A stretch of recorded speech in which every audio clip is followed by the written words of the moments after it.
Maintenant, tu as côté ce que je sais que je Ça va? Ma chérie. Ça va pas y Maman Nicolas va pas y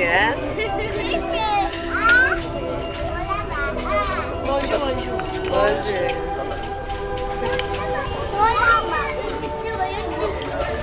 Ah, on dit c'est bon.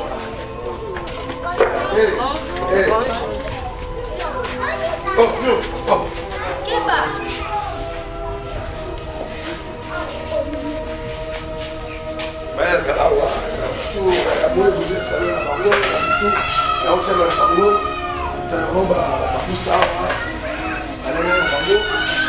Après, c'est là, on se bat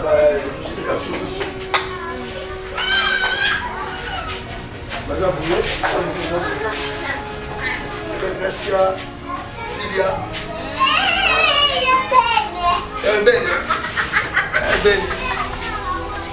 Ben, tu dors, on l'a lit. Après ça, ma chère monsieur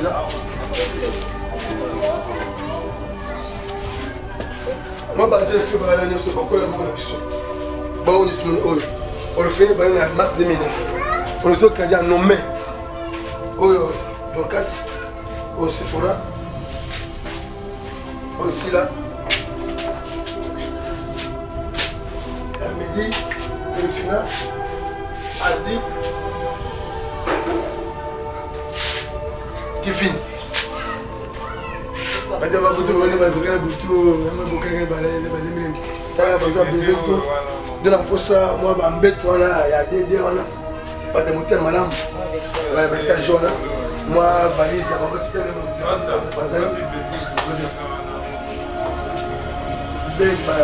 pas la docteur. Docteur, il y a l'artiste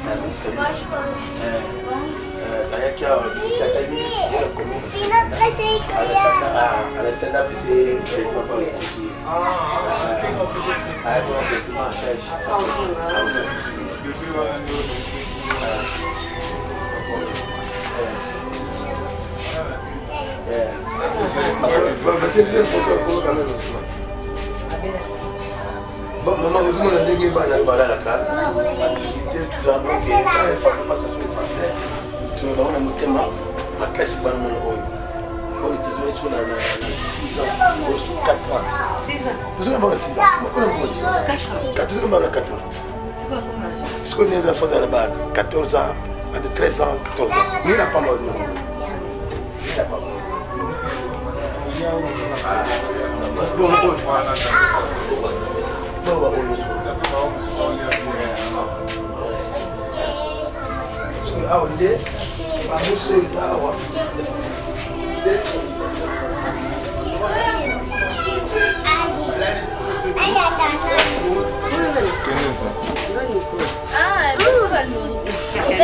Dans les cas. Attention. Attention. Attention.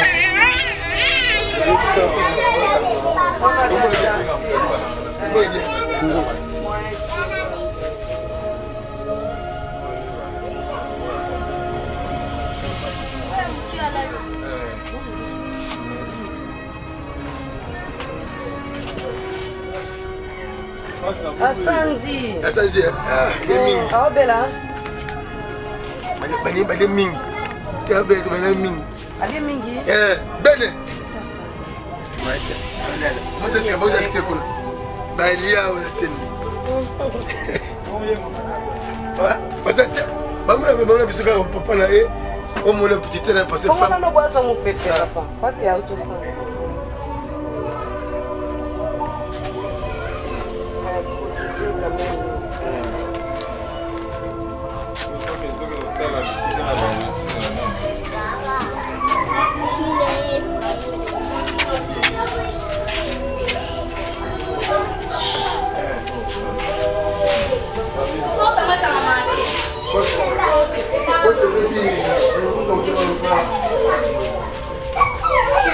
Toi tu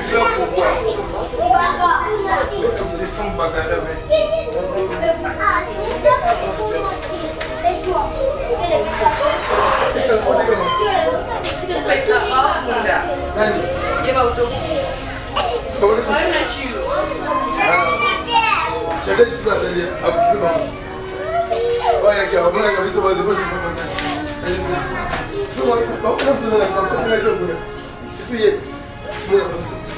Même la classe. Même la classe.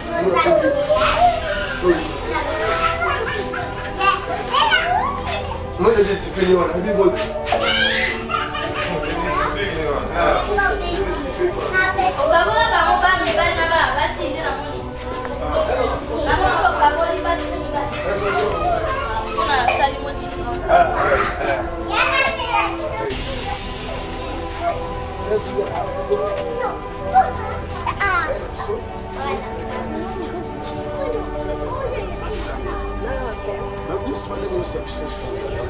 Tout, comme on est toujours pas en musique agréable, on a tout ça. Donc, garantie ici, tu fais ça, c'est quand on parle. Tellement moi, je me ma casse, je à la 6e, année passée, la 9, à 5 ans, je me belé. On est tous la garantie terminée. Ce que je baille le bifo, le vrai garantie, on bon moment, et on est bon, c'est madame, je suis dans ce cas.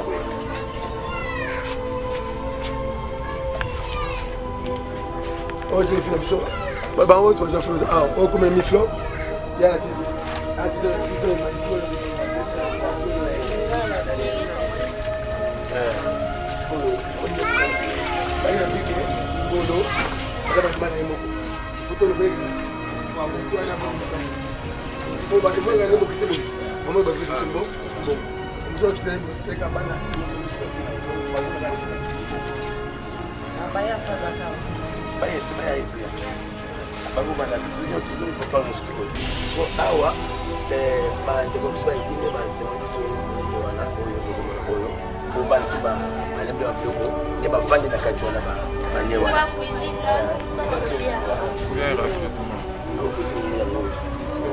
mais le cousin pauvre, moi un cousin pauvre, t'as vu les amis. Un cousin pauvre. T'as vu les fourreaux, les alas.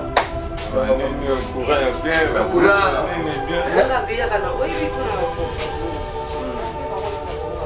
C'est ça.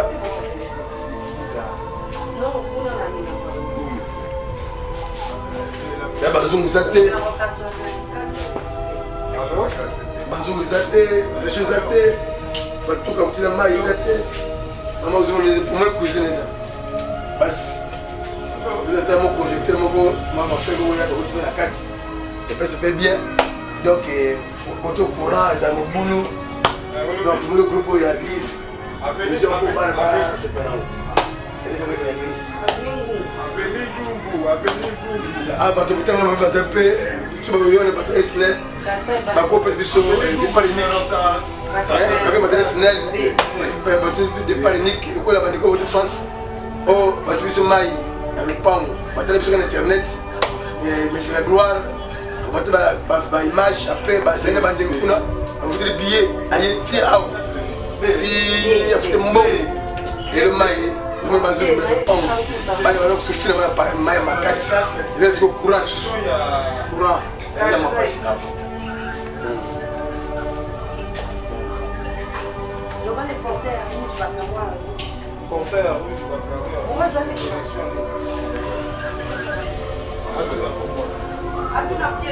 Bienvenue, bienvenue, bienvenue.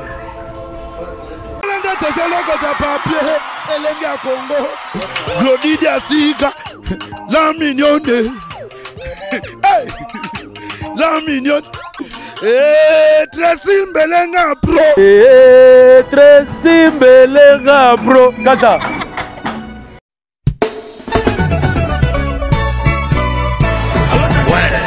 Ouais, Zanifai, au combien? Aux allons à Gare du Nord. Bon, tout justement. Soit métro ligne 4 qui t'a la marcade poissonnier. Bandaka komata netozo ya Château Rouge. Pour yango awatoza eza entre marcade poissonnier na métro Château Rouge. Bandaka komata en face ya magasin Carrefour Market, en face batalana okomona drapeau ya RDC Congo okomona awa toza eza kaka wana sala rapide nazozela yo franco na bango Johnny Faye eloko eleki libumu eza te nazozela yo à tout à l'heure.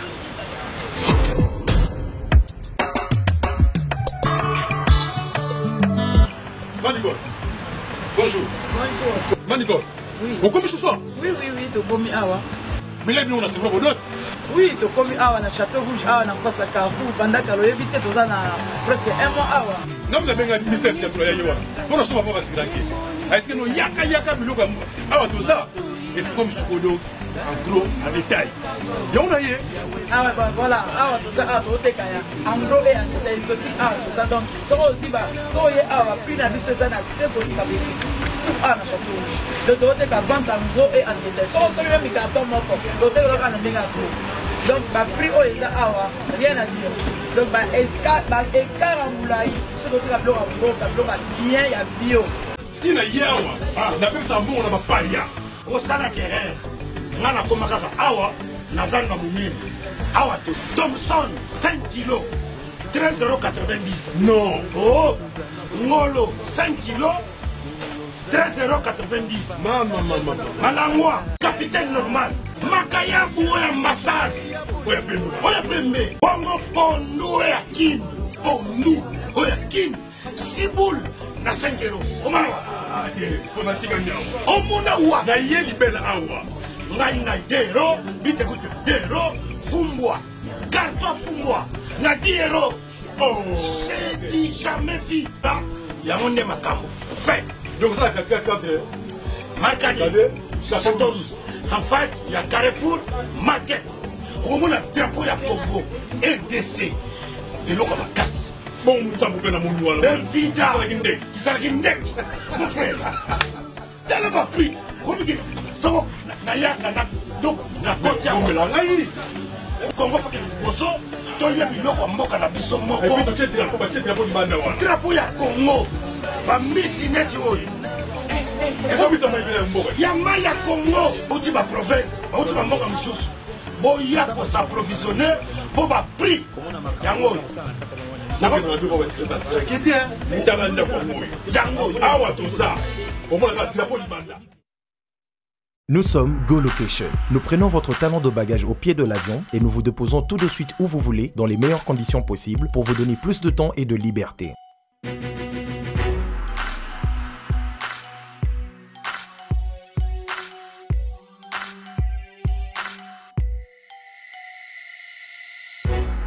Vous avez le choix entre partager un van à partir de 25 $ par personne et une berline privée à partir de 50 $. Ce n'est pas tout. Nous vous offrons des prix plus avantageux après votre première consommation de nos services partant de l'aéroport. Notre gamme très variée de véhicules vous accompagne dans tous vos événements pour un meilleur séjour à des prix hors concurrence et ce, 7 jours sur 7.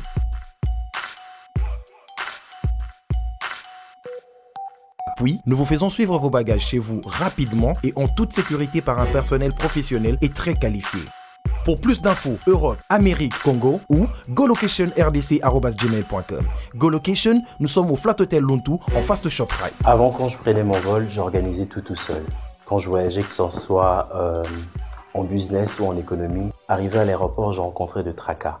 45 minutes à cause de tracas de bagagistes, ainsi de suite. Et depuis que j'ai connu le service de GoLocation, je peux vous rassurer que le 45 minutes de tracas que je trouvais à l'aéroport n'existe plus. Il y a moins de 30 minutes, bagage nana. Là, plein de bateau, il fallait pas bête. On a pris samedi, à 17h, 17h30. On a tegui ba plan, on a cliqué j'aime. Go Location, louez-moi. Votre besoin, notre réponse.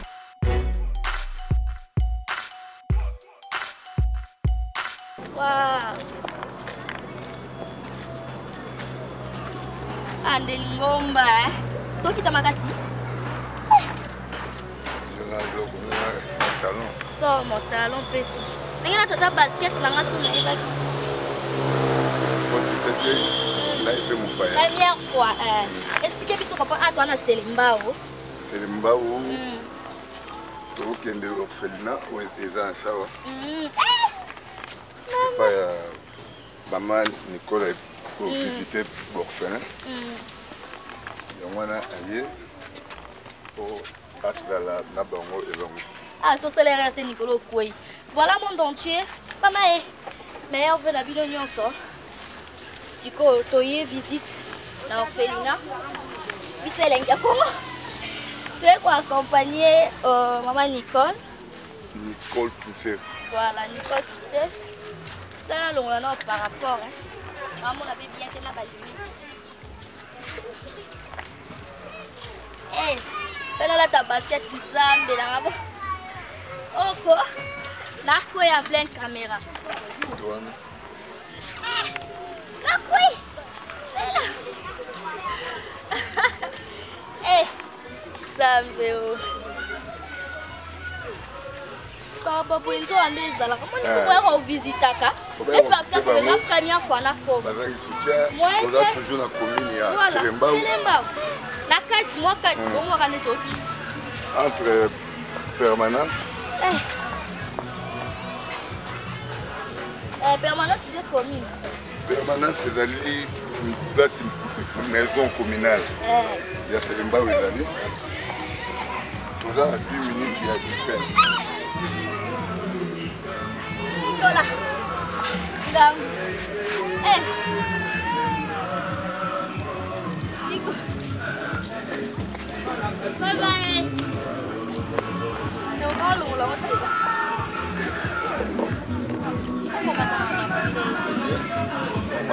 Plaza Loma Samos. Mani Kolewan.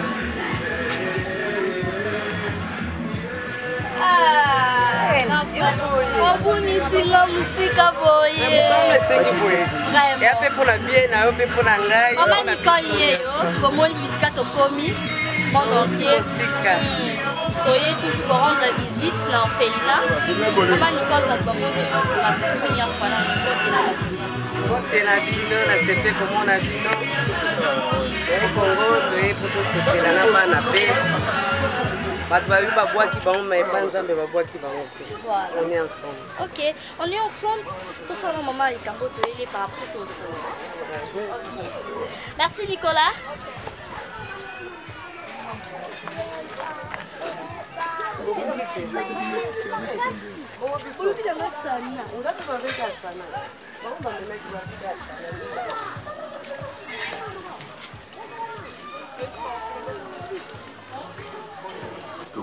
Nous sommes très contents pour la journée d'aujourd'hui. Nous avons vu nos frères et sœurs nous rendre visite aujourd'hui ici à l'orphelinat. Nous sommes l'orphelinat des cris des enfants qui est situé à la commune de Selemba. Moi qui est devant, je suis le président promoteur de la dite structure. Alors, cet orphelinat est né depuis 2009 jusqu'à présent. C'est une ONG qui est vraiment crédible, c'est-à-dire qui est connue. Et là, tous ces documents qui lui permettent d'évoluer à l'étendue de la RGC. Et à part ça, nous contenons 41 enfants au sein de notre structure, dont 32 étudient. Tous les 41 restent ici à l'orphelinat. Les 32 étudient. Il y a des problèmes sérieux, peut-être les amis vont nous poser des questions et tout à l'heure vous allez en connaître, vous allez en savoir. Donc voilà ce que je pouvais dire. Nous sommes, ça c'est notre bureau qui n'est même pas équipé, un bureau inachevé, un bureau qui n'a même pas de fenêtres. Donc c'est comme ça. Et nous vivons avec nos enfants. Ce sont des garçons, ce sont des filles, des bébés. Voilà. Et on va un peu causer avec des personnes qui viennent de loin. Nous voyons notre soeur qui est venue de loin peut-être. Et aujourd'hui, elle a préféré nous rendre visite à l'orphelinat. La joie est immense. Et surtout nos enfants, lorsqu'ils voient de visiteurs, ils sont tellement contents, ils se sentent considérés. Ils se sentent vraiment considérés.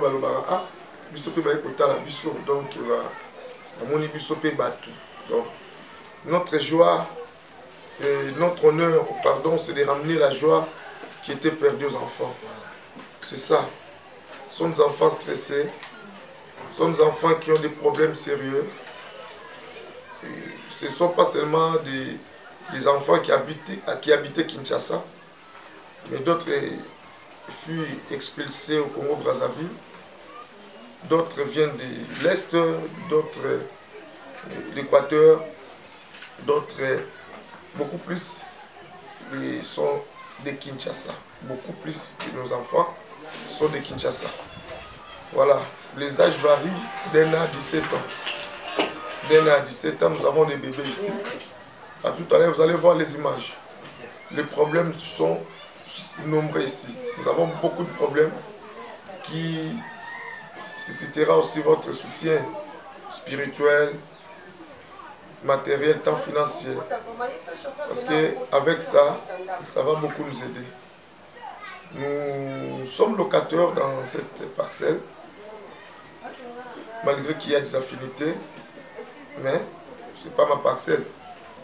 Nous payons les loyers chaque mois à 150 $.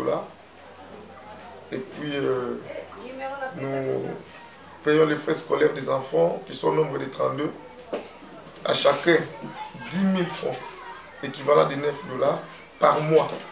Donc, comme ils sont 32 qui étudient, nous payons 320 000 francs congolais par mois. Alors, calculer, un trimestre contient 3 mois. Bon, premier trimestre, c'est 4 mois. Si vous calculez, pour un enfant, 10 000 francs par mois, donc 40 000 francs par mois, équivalent de 20 en dollars, c'est combien? Je ne sais pas. 40 000 en dollars, c'est 25 $ plus ou moins et pour un enfant. Donc 40 000 fois 32, donc 25 $ fois 32 enfants. Là, c'est les frais scolaires d'un seul trimestre. Donc 25 $ fois 32 enfants. Là, vous allez payer, vous allez calculer ensemble. Moi, souvent mathématicien, ça me fait mal à la tête. Ça fait 800 $. 800 $, voilà. Ça fait 800 $ pour tous ces 32 enfants qui habitent notre orphelinat. Alors, nous, l'année scolaire contient 3 trimestres. Pour premier trimestre, 800. Deuxième trimestre, 800. Donc 8 fois 3. 2400 $. 2400 $. Ça, c'est ce que nous devons payer pour une année des enfants qui étudient. Au nombre de 32, les restes, ce sont des petits qui n'ont pas encore l'âge de l'école. Voilà tout ce que je pouvais vous dire, mais nous sommes très joyeux de vous voir aujourd'hui. Je crois qu'ensemble avec vous, nous pouvons évoluer, avancer, toujours avec nos enfants. Merci beaucoup. C'est ça. Voilà.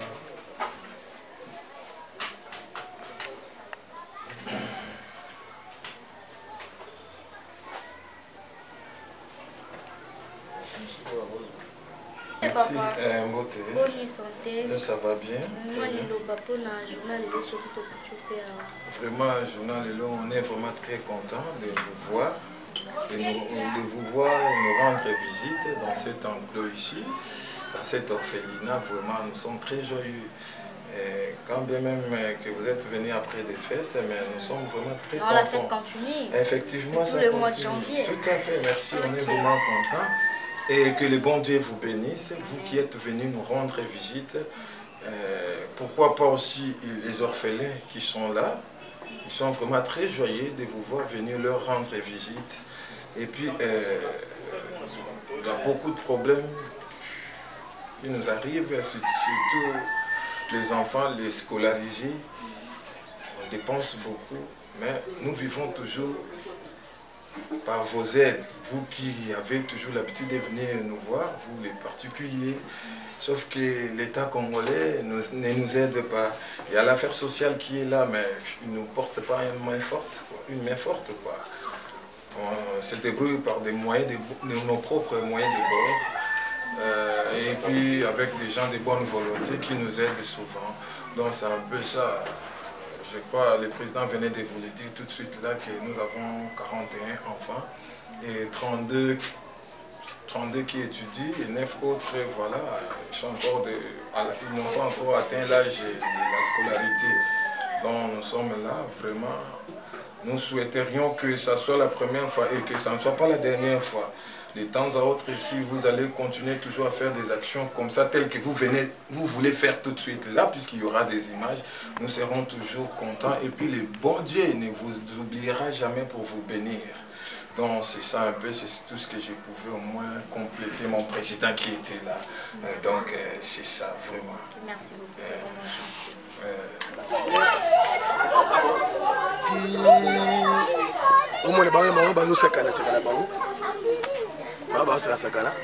Maintenant, tu nous côté ce que je suis là. Ça va? Ma chérie. Tata mapayate. Tena mapayate. Maman Nicolas mapayate, hein? Bonjour, bonjour. Bonjour.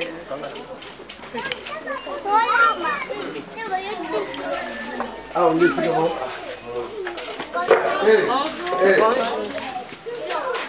Bonjour. Oh, oh. Qui va?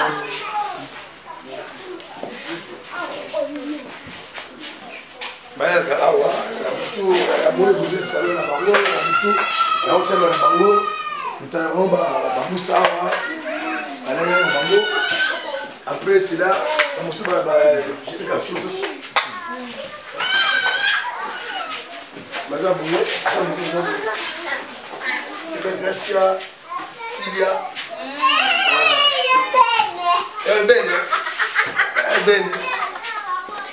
Bene, tu dors, on l'a lit. Après ça, ma chère monsieur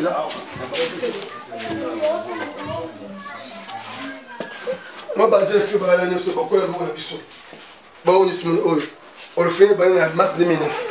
On le fait quand nommé Dorcas, au Sephora, aussi là. Elle me dit, le final, a dit, divine. Madame Babutu, on est parce que Babutu, on est beaucoup de la posa, moi, Bambet, on a, il y a des on a, Madame Moutel, madame, moi, valise, ça va pas se faire le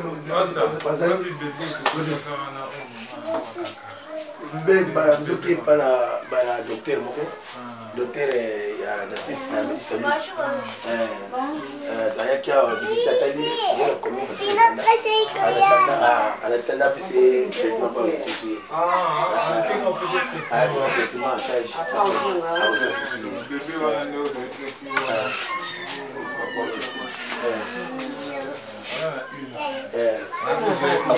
c'est bien photo quand même. Bon, maman, vous avez dit que vous avez la difficulté, tout ça, donc il faut passer sur le pasteur. Tu vas avoir un thème, ma caisse est mon oeil. Oh, tu dois être sur 6 ans, sur 4 ans. 6 ans. Tu dois avoir 6 ans. Comment on dit ça? 4 ans. Tu dois avoir 4 ans. C'est quoi comme âge? Parce qu'on est enfants là-bas, 14 ans, à 13 ans, 14 ans. Il n'a pas mal. Il n'a pas mal. Bon,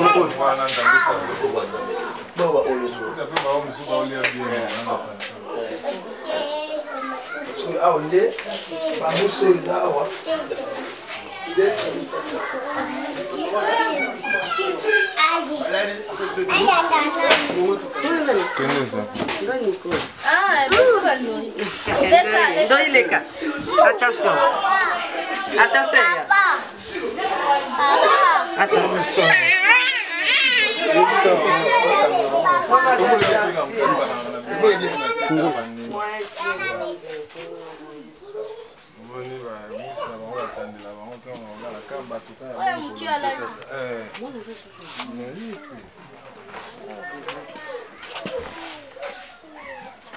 Asandi. Asandi. Ah, il est mingi. Ah, bella. Bani mingi. Tu as besoin de mingi. Ali mingi. Bene. Asandi. Maite. Olha. Monta se acabou de escrever com. Balia ou na tende.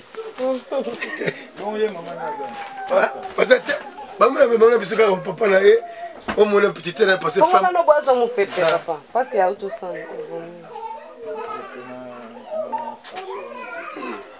protéger quand même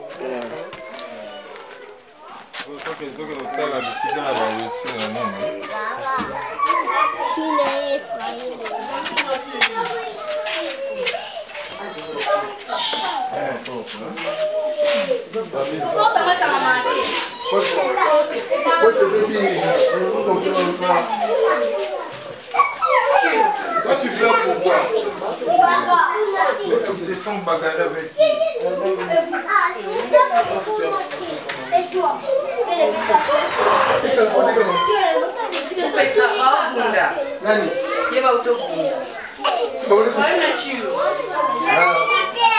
J'avais dit ça, c'est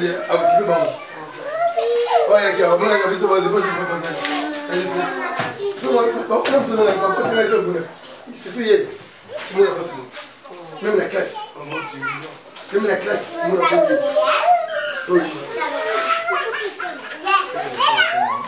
Moi j'ai des disciplines, on a vu vos. Des disciplines, je aussi fait partie. On va voir la parole, mais pas là-bas, pas si j'ai la monnaie. La monnaie, on va voir les passes, on a tellement différent.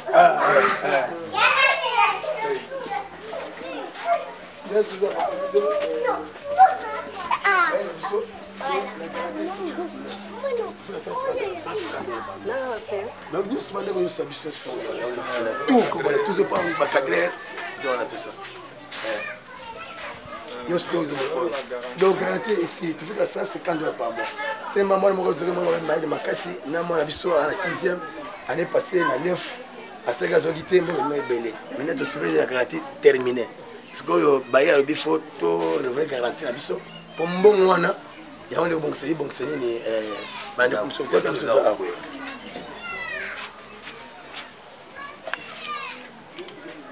Oh, je fais la biso. Bah, on va faire ça. Ah, on comme un miflo. Il y a la 6. Ah, 6 il m'a dit tout.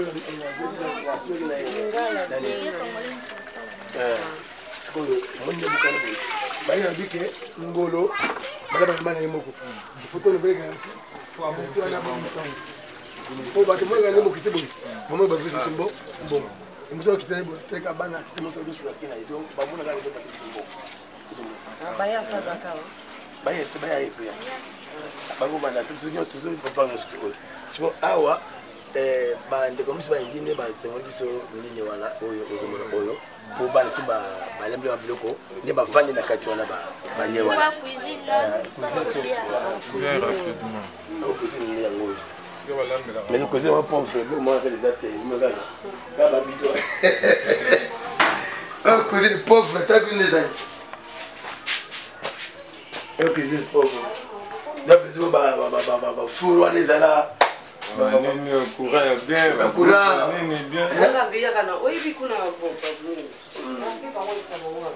C'est ça.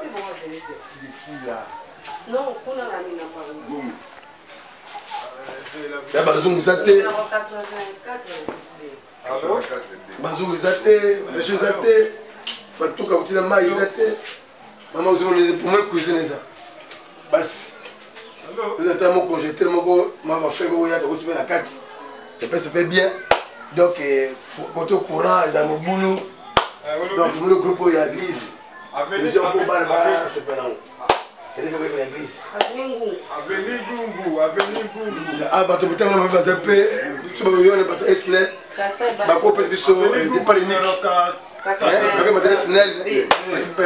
Des pariniques. Le coup, la bande de France. Oh, bah, tu peux se mailler. Dans le pan. Bah, tu as besoin d'Internet. Mais c'est la gloire. On va faire une image. Après, c'est une bande de Kuna. On va faire des billets. Aïe, tiens. Il a fait un bon. Et le maille. Je me base sur le pan. Je suis sur le maille ma casse. Il reste au courant. Courant. Il a ma passe. Le bas des porteurs rouge, Bakawa rouge. Porteur rouge, Bakawa. Pourquoi toi t'es comment? Bienvenue. Oui, c'est le monde. ezali fondation Sophia bato bazali bisongo oyo batol eza baétudiant ya IPEN batongi biso batol oyo nde fondation Sophia batongi biso oyo batol oyo nde fondation Sophia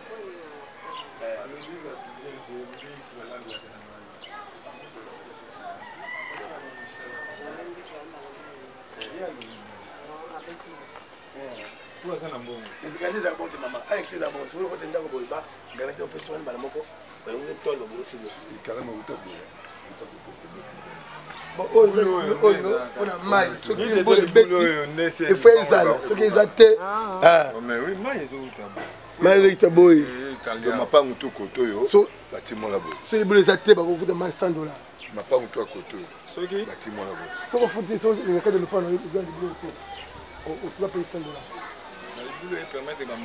et déjà banengeti moka contre soki eleki de buki wana si epesi danger faut ozwa mpe na banini oyo boye tu kuna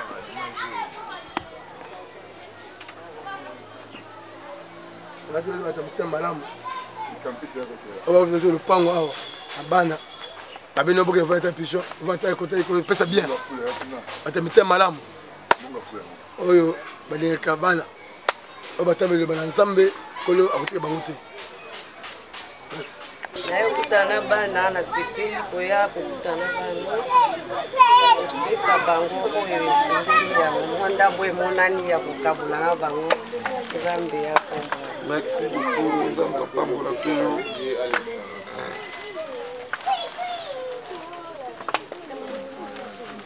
Mandable femme forte yango yo omoni oyo atutamisami mpe aya mpe awa asunga mpe bana na biso ekosala bien nzambe akopambola.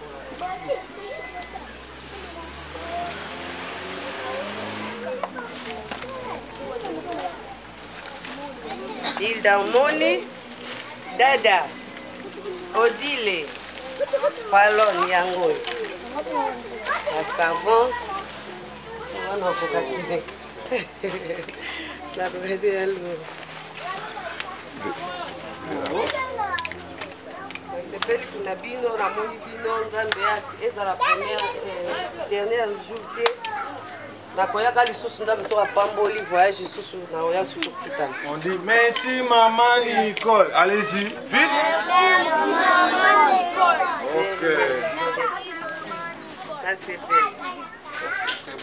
En tout cas, merci à vous, les amis de la diaspora qui nous suivez maintenant par internet. Que Dieu vous bénisse. Nous bénissons beaucoup maman Nicole et son mari. Et les femmes fortes. Et les femmes fortes. Merci. Dada, voilà. Odile, Fallon. Ok, moi c'est le pasteur Flamme, président de l'orphelinat. Très heureux pour le don que maman vient de faire. Que Dieu vous bénisse. Continuez à faire mieux. Il y a des secrets, c'est tout un mystère. Parce que ces enfants donnent grâce à sa bénédiction. Ces enfants dont vous voyez. Chaque enfant a sa bénédiction qui est cachée. Et au fur et à mesure que vous soutenez cet enfant, vous aussi vous serez bénis fortement par le Seigneur. Je vous encourage. Voici le terrain à semer chez les orphelins. Je peux vous donner un verset s'il vous plaît. Allez lire seulement dans le livre d'Ésaïe chapitre 1 verset 17. Et puis vous lisez Hébreux chapitre 13 verset 2 à 3. Lisez seulement ces deux chapitres. Psaume chapitre 41 verset 1 à 3. Lisez ça. Et vous allez comprendre. Merci, bye. C'est bon. Merci. Mandela, vous êtes bien. C'est pas moi qui toque pour moi ici. Nous voyons ma classification. 1, 2, 3, 4, la guerre. Victoire. 1, 2, 3, 4, 5, la guerre.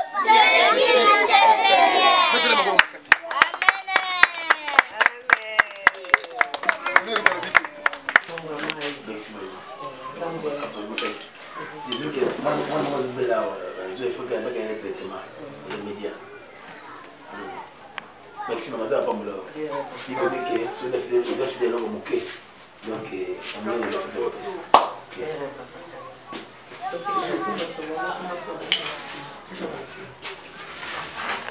Maman Nicole, moni acte kitoko d'abord nzamba pambola yo. Nzamba pambola yo. Likani sili. Apambola bino hein. Les femmes fortes là qui déjà voient qui. Les femmes fortes boni yo santé na bango. Santé na bango biso c'est ya bino. Likani tango e bande les femmes fortes eza muziki, eza club d'amis, c'est pas juste. Les femmes fortes ezali eza nango kaka tozwaki ide eza na mama présence so Ida Naomi motema ya ngina Lola komanda azwaki ide abengaki nga Nicole abengi Dada abengi Odile abengi Fallon to solola to sa mwa réunion na biso po tomona Congo bon ka Congo te tomona place ebele Bamboke Bélé Bangola partout, baza vraiment dans le besoin vraiment. Tu vois qu'il dit que Nzambe sunga biso na moi quelque chose, tu vas sunga. Ya on est na sala voyage. To kangisa ki moi ya mukie, to ya koto yo poto ya kusunga vraiment, oto moko si to zaki na moment. OK. En tout cas, ni ba ya ka ba penser la mobilité hein. Est-ce que vous pensez na ba fala Ngai na pensé na orphelin parce que nga mon aza orphelin depuis l'âge de 7 ans.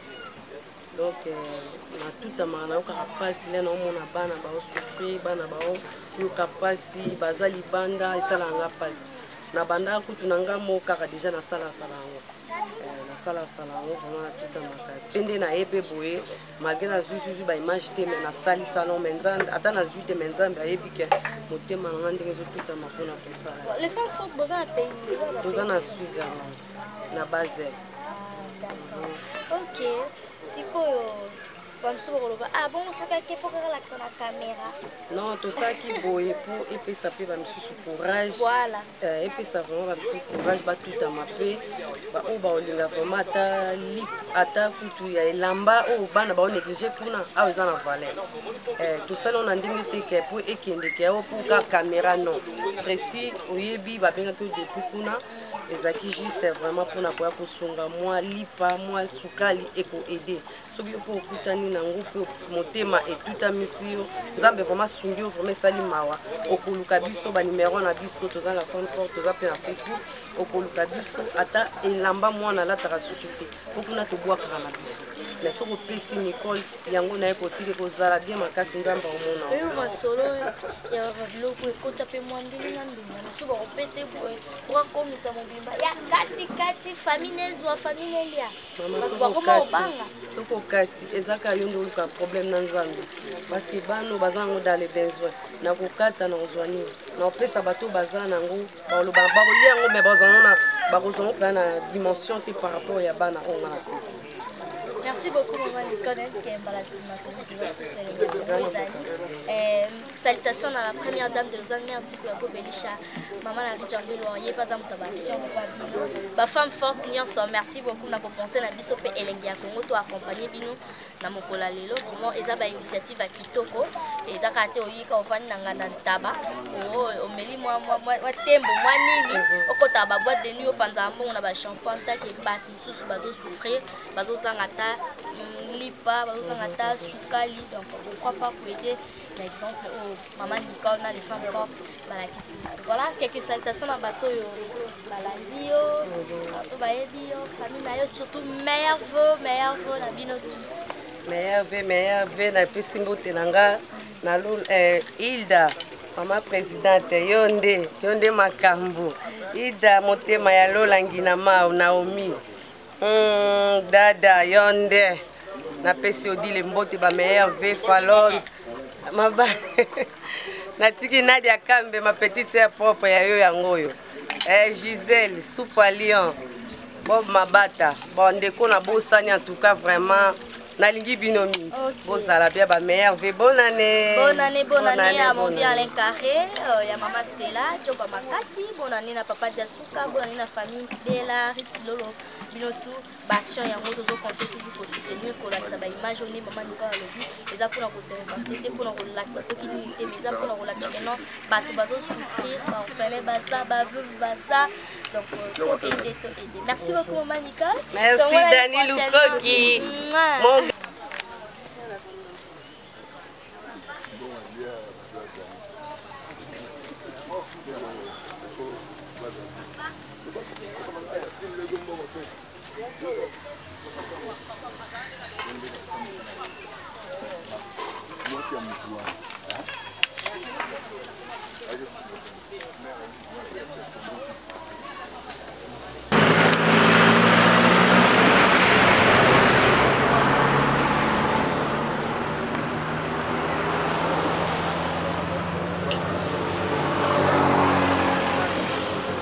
Nicolas, Pema.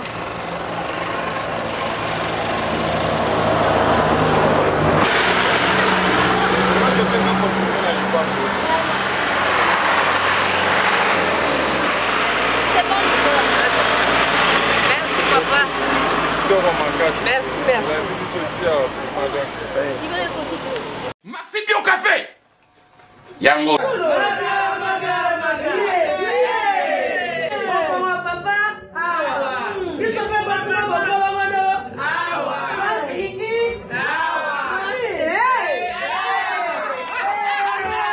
On connaît pas demande hémorroïde. Oh, diabète. Un année avant. Sous réserve. Yango te. Comment va te poser à cas yo moko? Expliquez mon ninga pas un problème na couple. Expliquez maman. C'est longo ils ont mis sa biso na couple yango yo. Tout ok. Bio café et au selection jote leng. Tomela ka na bino yango. Force mbetu. Danger. Maxi Bio, café original, bande kotomela yango pour la santé na biso. Ezali. Le papier, elengi ya Congo. Glodidi Asika, la mignonne. Hey, la mignonne. Tracy Mbelenga bro. Tracy Mbelenga bro. Kata.